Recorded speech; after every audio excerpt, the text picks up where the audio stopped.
Hello everyone, online class में आपका फिर से स्वागत है। आज हम चैप्टर नंबर 7 वाणिज्य गणित का आगे के टॉपिक क्लियर करेंगे। दूसरे भाग में हम जो बचे हुए क्वेश्चन हैं उन्हें करेंगे। पहले भाग में इसके कुछ क्वेश्चन हमने करा दिए थे, आई होप आपने वो कर लिए होंगे। इसमें एक क्वेश्चन नंबर 3 है। ये कह रहा है एक कार 30 मीटर प्रति सेकंड की चाल से चलती है। देखो यहाँ पे चाल दे दिया, चाल बराबर 30 मीटर प्रति सेकंड। ठीक है, इसका मतलब क्या है? इसका मतलब है एक सेकंड में वो 30 मीटर चलता है। हमसे पूछा है 1 घंटे पश्चात, समय दे दिया 1 घंटे। 1 घंटे पश्चात वह कितनी दूरी तय करेगा। अब 1 घंटे हमें पता है, 1 घंटा बराबर होता है 60 मिनट, और 1 मिनट में 60 सेकंड होते हैं, तो इसलिए हमने 60 से और गुणा कर दिया, जिससे ये सेकंड में बदल गया। यानी अब हो गया ये 3600 सेकंड। तो अब हमारा सवाल कैसे हो गया? अब हमारा सवाल है, यहां पे करेंगे हम सेकंड लिखेंगे, और यहां पे दूरी लिखेंगे हम किसमें? मीटर में, और समय जो है वो हमारा सेकंड में। ठीक है, दे रखा था 1 सेकंड में 30 मीटर दूरी तय करता है। हमारे पास कितना है? 3600 सेकंड। तो 3600 सेकंड में कितनी दूरी तय करेगा? आपको बताया था कि यहां हमें कुछ नहीं पता, तो यहां हम x लिखते हैं। ये तीर का निशान हमेशा नीचे की ओर होता है। यहां पढ़ते हैं 1 सेकंड में अगर वो 30 मीटर चल रहा है, तो 3600 सेकंड में ज्यादा दूरी चलेगा। ये भी ज्यादा, ये भी ज्यादा। आपको बताया था अगर दोनों तरफ ज्यादा है तीर का निशान नीचे, दोनों तरफ कम है तो भी तीर का निशान नीचे, एक तरफ कम एक तरफ ज्यादा तो तीर का निशान ऊपर। फिर इसे कैसे हल करेंगे? पहले x लिखेंगे, जहां बताया था तीर की चोंच जहां होती है वो ऊपर और दूसरी वाली संख्या उसके नीचे, फिर बराबर 3600 बटे 1, यानी x बराबर इसकी इधर गुणा 3600 गुणा 30, यानी आ गया 0 0 0, 3 6 18 का 8 कहां से लगा, 1 3 3 9 1 10, इतने मीटर आ गया। अब क्योंकि डिजिट ये बहुत बड़ी आ गई, तो हम क्या करेंगे, इसे किलोमीटर में बदल लेंगे। हमें पता है 1 किलोमीटर बराबर 1000 मीटर होता है। तो अगर इसे हमें दूरी को, ये जो दूरी हमने निकाली है, ये हमें किलोमीटर में बदलना हो, तो इसे हम 1000 से भाग कर देंगे। 3 0 से 3 0 कट गया, तो ये आ गया 108 किलोमीटर। ये आंसर आ गया। क्लियर? इसके बाद चलते हैं चौथे क्वेश्चन पे। चौथे क्वेश्चन में इस तरह का इसने बॉक्स बना रखा है, और यहां इसने दे रखा मजदूरों की संख्या, मजदूरों की संख्या इसे लिखा है x, और ये है मजदूरी, ये है y। यहां दे रखा है 1 50, यहां पे 2, फिर यहां बॉक्स बना दिया, फिर यहां बॉक्स है, और यहां हो गया 150, फिर आगे 4 200, फिर उसके आगे 5 और एक बॉक्स बना दिया। ठीक है, अब इसने हमसे कहा है ये जो बॉक्स बचे हुए हैं, ये जो बॉक्स हैं, इस बॉक्स के मान निकालने। क्योंकि ये अनुलोम समानुपात है, मैंने पहला क्वेश्चन आपको ये कराया था कि इन दोनों का जो अनुपात है वो बराबर होना चाहिए। तो हम क्या करेंगे, एक एक करके लेंगे। पहले पहला और दूसरा लेते हैं। 1/50 बराबर 2 यहां कुछ नहीं है, तो यहां सीधा हम y लिख देंगे, क्योंकि y का मान निकालना है हमें।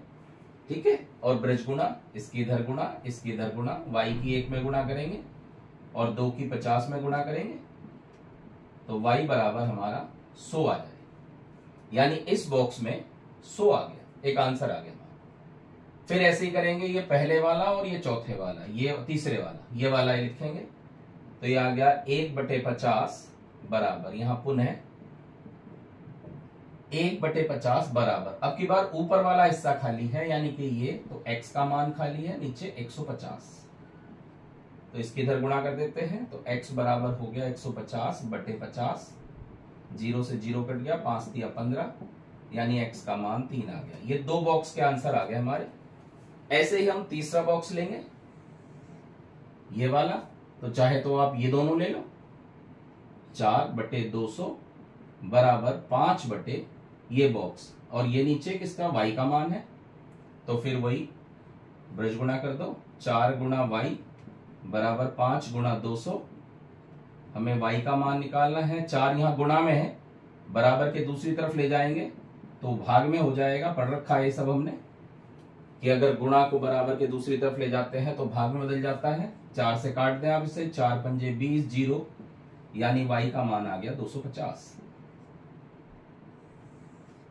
इसके बाद ऐसे ही एक क्वेश्चन है हमारे पास, क्वेश्चन नंबर 7। देखो दे रखा है 4 गेंद या 3 कलमों का मूल्य 12 रुपए है। देखो 4 गेंद या 3 कलम, 3 कलम। अब इसकी बात समझ लो, इसका मतलब समझ लो। इसका मतलब है कि जो रेट 4 गेंद का है वही रेट जो है वो 3 कलम का है, यानी कि 4 गेंद बराबर है, यूं कह सकते हो आप, 3 कलम के। ठीक है, आगे इसने दोनों चीजों का मूल्य पूछ लिया, 6 गेंद और 6 कलम। 6 गेंद प्लस 6 कलम।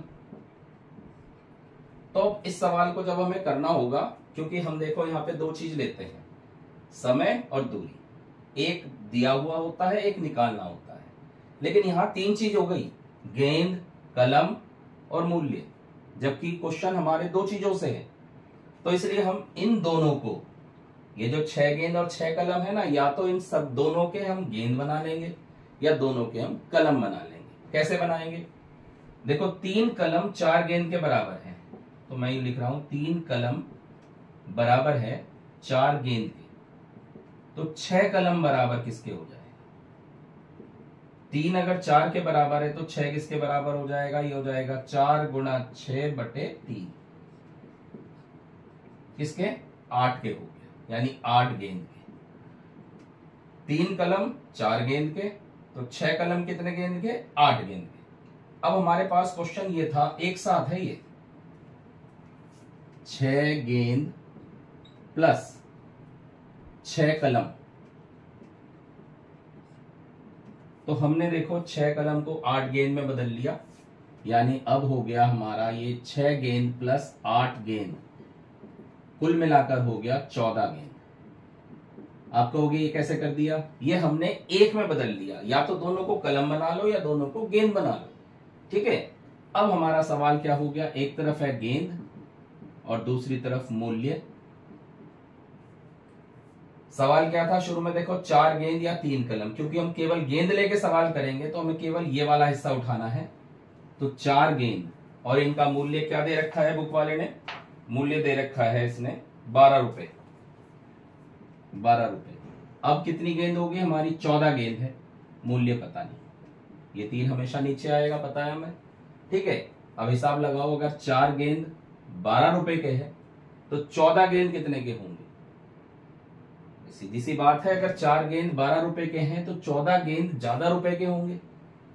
4 के मुकाबले 14 ज्यादा है, और इधर हम ज्यादा पढ़ ही रहे हैं, दोनों तरफ ज्यादा, तीर नीचे। x/12 बराबर 14/4। इस 12 के इधर गुणा, तो x बराबर 14 गुणा 12/4।